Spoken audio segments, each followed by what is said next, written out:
में हम 4 लोगों की सुजुकी सरनेम की फैमिली को देखते हैं जो टोक्यो में एक अपार्टमेंट में रहते हैं। फादर योशी जो टीवी देख रहे थे, बेटा किंजी और बेटी यूई अपने फोन पर बिजी थे। यहाँ हम देखते हैं पूरी फैमिली खुद को एंटरटेन करने पूरी तरह टेक्नोलॉजी पर डिपेंडेंट है और मुश्किल से ही साथ में समय बिताते हैं। मतलब ये फैमिली फिलहाल आज के दौर की फैमिली से बिल्कुल सेम है। अगली सुबह योशी लेट जागता है क्योंकि उसकी अलार्म क्लॉक बजी नहीं। वो तुरंत बाहर आकर अपनी वाइफ मित्सु से टाइम पूछता है, लेकिन घर की कोई भी घड़ी काम नहीं कर रही थी। साथ ही मित्सु उसे बताती है इलेक्ट्रिसिटी भी नहीं है, जिससे घर की कोई भी मशीन काम नहीं कर रही। यूई भी जागती है और जैसे ही उसे पता चलता है बिजली नहीं है, वो तुरंत अपना फोन देखने भागती है। योशी इलेक्ट्रिसिटी कंपनी में फोन करने की कोशिश करता है, लेकिन फोन भी बंद हो चुका था। फादर और बच्चे तैयार होकर अपने काम और स्कूल जाने निकलते हैं, लेकिन सामने ही वो लोगों की भीड़ देखते हैं। लेकिन जैसे ही सबको पता चलता है लिफ्ट का जनरेटर भी काम नहीं कर रहा, सभी लोगों को सीढ़ियों से जाना पड़ता है। सभी अचानक हुए पावर आउटेज से कंफ्यूज थे। योशी पहले ही लेट हो चुका था, इसीलिए वो ट्रेन स्टेशन पहुंचता है, जहां उसे फिर से भीड़ दिखाई देती है। थोड़ी देर में ही सबको पता चलता है पावर आउटेज से ट्रेन भी बंद हो चुकी है। ऑफिसर उन सभी से कहता है ट्रेन शुरू होने पर वो उन्हें नोटिफाई कर देंगे। लोग तुरंत ही बस पकड़ने भागते हैं, लेकिन सभी इलेक्ट्रिक और फ्यूल पावर सिस्टम रहस्यमय तरीके से बंद हो चुके थे। फिर हम केंजी को देखते हैं जो अपनी साइकिल से स्कूल जा रहा था। वो देखकर हैरान रह जाता है कि रोड पर एक भी गाड़ी नहीं है। केंजी कंफ्यूजन में लोगों को काम पर भागते हुए देखता है, यहाँ तक कि कुछ बड़े लोग उसके पास साइकिल देखकर उससे जलते भी है। दूसरी तरफ योशी जैसे तैसे अपने ऑफिस पहुंचता है, लेकिन बाहर उसे पता चलता है ऑफिस का ऑटोमेटिक डोर भी बंद है, जो खुल नहीं रहा। और सबसे अजीब बात तो ये थी, वहाँ मौजूद किसी की भी घड़ी काम नहीं कर रही थी, जिसकी वजह से उनमें से किसी को भी पता नहीं था अभी टाइम क्या हुआ है। कुछ देर सोचने के बाद उसके 2 कलीग उस दरवाजे को तोड़ देते हैं और सभी अंदर अपना काम करने जाते हैं। लेकिन ऑफिस के अंदर जाने पर उन्हें डिसअपॉइंटमेंट ही होती है, क्योंकि ऑफिस का कोई भी कंप्यूटर काम नहीं कर रहा, क्योंकि यहाँ भी पावर नहीं था।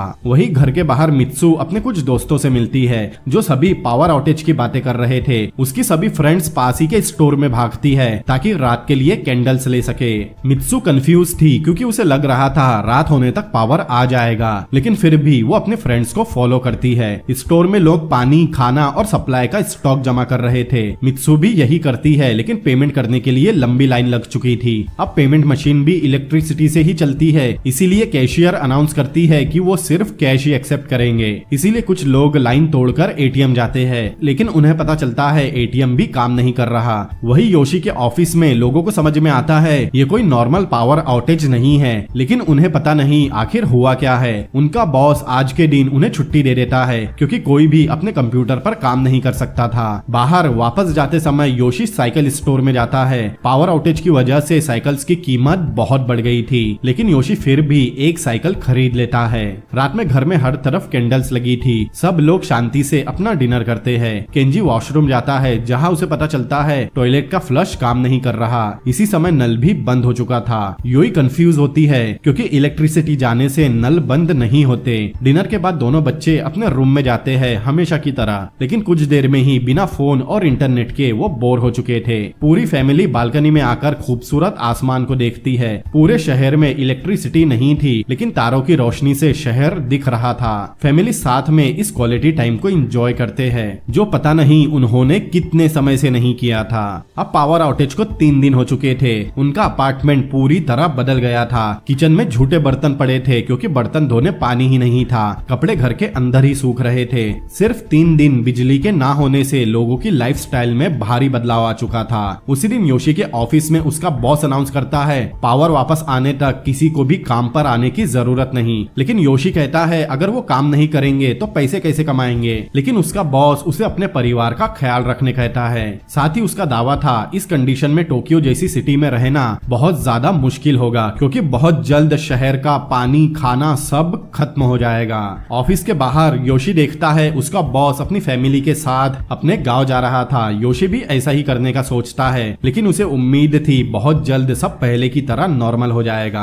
बाद में हम देखते हैं मित्सु बोतल लेकर पानी लेने के लिए पास ही के वाटर टैंक जाती है, जहां उसके ही जैसे बहुत सारे लोग थे, लेकिन उन्हें पता चलता है पीने का पानी भी खत्म हो चुका है। उसी समय योशी भी बैंक जाता है ताकि कुछ पैसे विड्रॉ कर सके, लेकिन वहाँ भी बहुत भीड़ थी जो उसे बाहर धकेल देते हैं। अब पावर आउटेज को 7 दिन हो चुके थे। स्टोर से सारा फूड, पानी और सप्लाई पूरी तरह खाली हो चुके हैं। ऑफिसेस, स्कूल बंद कर दिए गए थे। पावर आउटेज की वजह से सारी फैक्ट्रीज भी बंद हो चुकी है। अब ज्यादा से ज्यादा लोग गांव की तरफ जा रहे थे, इसीलिए योशी भी फैसला करता है वो भी यही करेंगे।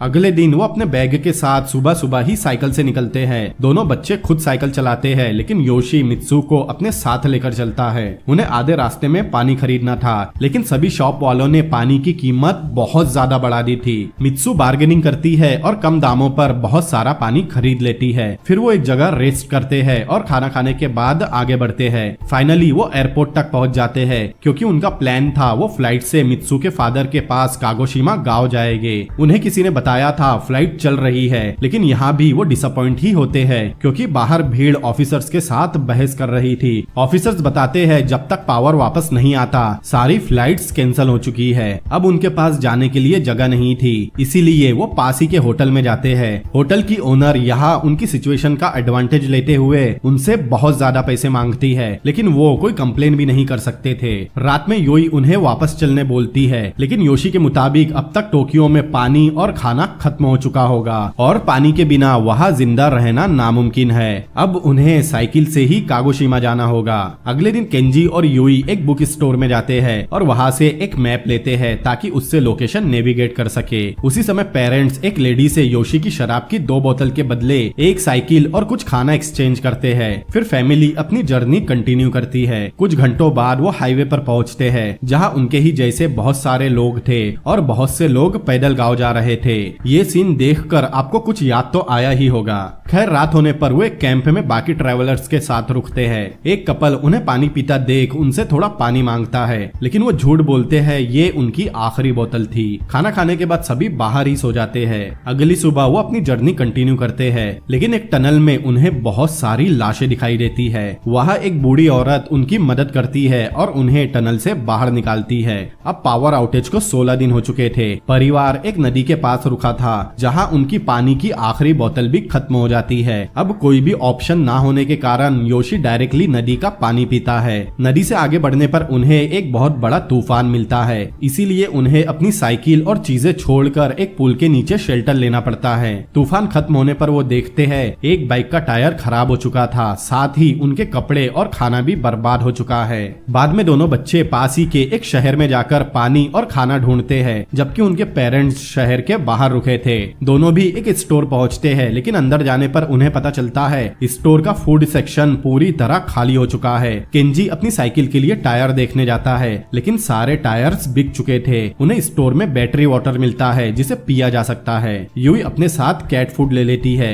और दोनों वापस अपने पेरेंट्स के पास आते हैं। यूई पहली बार कैट फूड खाती है, उसे ये बहुत गंदा लगता है, लेकिन सरवाइव करने के लिए वो कॉम्प्रोमाइज कर लेते हैं। केंजी अपने फोन कवर से साइकिल का टायर ठीक करता है और वो फिर से अपनी जर्नी कंटिन्यू करते हैं। पूरी फैमिली बैटरी वाटर और कैट फूड से 1 हफ्ते तक सरवाइव करते हैं, लेकिन 22वें दिन वो एक कैंपर्स ग्रुप से मिलते हैं। कैंपर्स उन्हें सड़क पर उगने वाले कुछ पौधों के बारे में बताते हैं जिन्हें खाया जा सकता है। उनमें से एक अपने नॉन डिजिटल कैमरा से उनकी फोटो लेता है और उनसे प्रॉमिस करता है पावर वापस आने तक वो उन्हें फोटो भेज देगा। कुछ घंटों तक वो उनके साथ ही चलते हैं, लेकिन बाद में वो अपने रास्ते चले जाते हैं। 43वें दिन फैमिली एक एक्वेरियम के बाहर पहुंचती है, जहां लोग वहां की मछलियां पकड़कर पकाकर खा रहे थे। फैमिली खुश होकर लाइन में लगती है क्योंकि वहां लिमिटेड फूड था, लेकिन उनका नंबर आने तक सब कुछ खत्म हो जाता है। योशी उस आदमी से अपने बच्चों को खाना देने के लिए भीख मांगता है, जिस तरह वो कपल उनसे पानी मांग रहा था,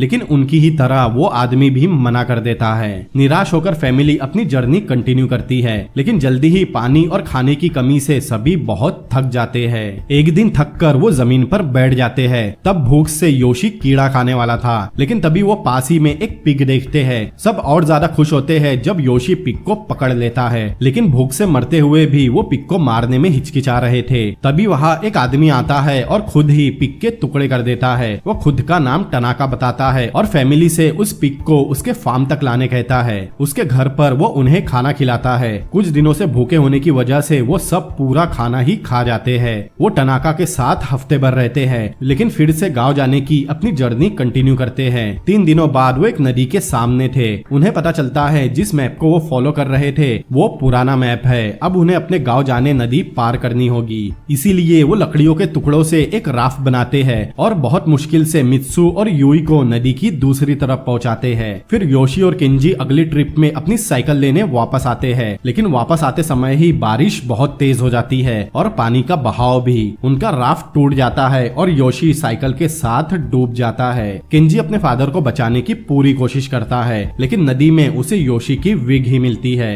योशी के मरने से तीनों भी नदी किनारे बैठकर रोने लगते हैं। कुछ समय बाद वो पैदल ही अपनी जर्नी कंटिन्यू करते हैं। उनके पास अभी भी कुछ खाना था जो उन्होंने टनाका से लिया था। तीनों रेलवे ट्रैक पर चल रहे थे, लेकिन अचानक कुछ डॉग्स मित्सु पर अटैक कर देते हैं, जिससे वो ढलान से नीचे गिर जाती है। दोनों अपनी माँ को बचाने भागते हैं, लेकिन नीचे जाकर उन्हें पता चलता है मित्सु का पैर टूट चुका है। वो किसी तरह ट्रैक पर वापस आकर आगे बढ़ते हैं, लेकिन डॉग्स फिर से उन पर हमला करते हैं। लेकिन तुरंत बाद ही उन्हें स्टीम ट्रेन की आवाज आती है। तीनों बहुत हैरान होते हैं क्योंकि ट्रेन उन्हें लेने के लिए रुक भी जाती है। वो ट्रेन कोयले से चलती है, इसीलिए ये ट्रेन अभी भी काम कर रही थी। ट्रेन के अंदर के लोग मित्सु का इलाज करते हैं और उनकी काफी मदद करते हैं। अगले सीन में हम नदी किनारे योशी की बॉडी देखते हैं, लेकिन योशी उठ जाता है और किसी तरह उसके पास खड़े ट्रक तक जाता है। तब ही स्टीम ट्रेन सामने से गुजरती है। योशी स्मोक टॉर्च जलाता है ताकि ट्रेन के लोग उसे देख सके। उसे देखकर ट्रेन रुक जाती है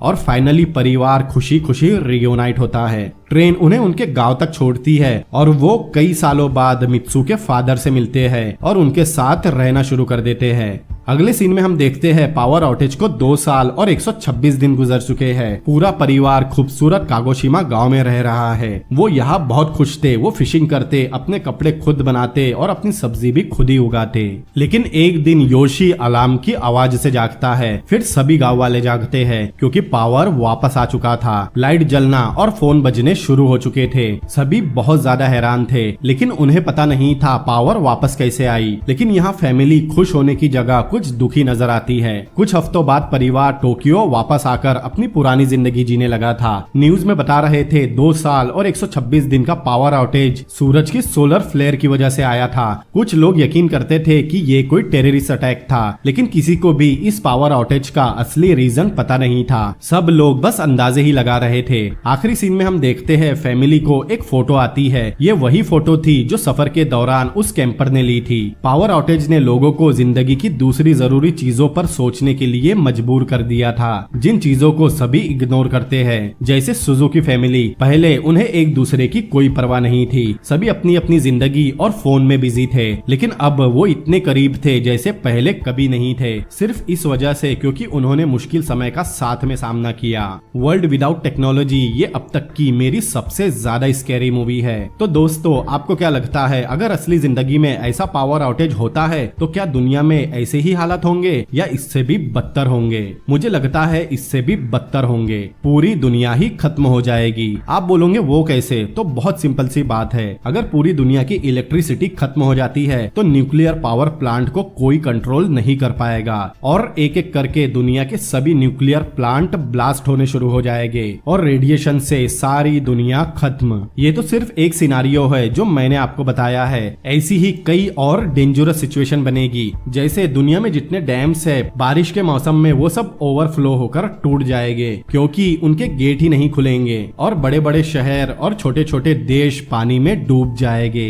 इसीलिए मैंने कहा ये मूवी मेरी अब तक की सबसे स्कैरी मूवी है। साथ ही ये मूवी हमें सिखाती है कि हम टेक्नोलॉजी पर कितने निर्भर है। वही दूसरी तरफ गांव के लोगों को पावर आउटेज से कुछ ज्यादा फर्क नहीं पड़ा था और कैसे लोग ऐसी परिस्थिति का भी फायदा उठाते हैं क्योंकि उनके अंदर से इंसानियत मर चुकी होती है। क्योंकि ये हमने कोविड की दूसरी लहर के दौरान भी देखा था, कैसे लोग एक इंजेक्शन के 50,000 रुपए मांग रहे थे, कैसे एक ऑक्सीजन का सिलेंडर 25,000 का बिका, कैसे डॉक्टर्स ने लाखों का बिल बनाया। अरे हमारे शहर में तो हॉस्पिटल बेड के लिए 7 लाख की बोली तक लगी थी। लेकिन ऐसी परिस्थिति में भी कुछ लोगों ने निस्वार्थ होकर लोगों की मदद भी की थी। मूवी की ही तरह हमने मजदूरों को अपने गाँव पैदल जाते हुए देखा, जिनमें से कई लोग मारे भी गए। खैर, मैं कुछ ज्यादा ही पर्सनल हो गया था। तो ये मूवी आपको कैसी कैसी लगी मुझे कमेंट करके जरूर बताएं। और ये वीडियो आपको पसंद आया हो तो इस वीडियो को लाइक करें, अपने दोस्तों के साथ शेयर करें और ऐसी ही अमेजिंग मूवीज के एक्सप्लेनेशन देखने के लिए मेरे चैनल को सब्सक्राइब करें। तो मिलते हैं अगली बार किसी और अमेजिंग मूवी के एक्सप्लेनेशन के साथ।